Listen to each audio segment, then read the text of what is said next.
في ناس كتير بتسألنا عن عملية تجميل أنف بالطريقة المغلقة، وإيه هي الحالات اللي ممكن نعمل فيها العملية دي. ده مثال حي لحالة هنعملها إن شاء الله بالطريقة المغلقة أو بالكلوزد راينوبلاستي.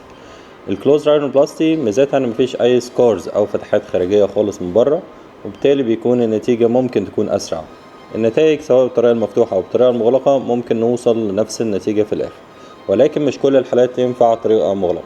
الطريقة المغلقة أو الكلوز راينوبلاستي ممكن لو في حالة بسيطة زي الحالة اللي معانا دي، عندها زي ما انتم شايفين دورزال هامب أو بروز عظمي بسيط، ومقدمة الأنف أو النيزل تب ساقطة خالص، فإحنا هنشيل بس البروز العظمي وهنرفع التب بطريقة تبقى very natural ليها.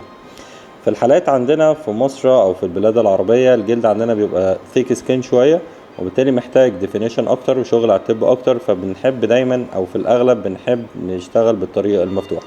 ولكن لو حالة ما فيهاش شغل كتير أو فاين تاتش بسيط وهي مش طالبة شغل كتير قوي في التب، فممكن نعملها بالكلوزد ابروتش أو بالطريقة المغلقة. فانتظروا معانا النتيجة وإن شاء الله تعجب صاحبتها بإذن الله.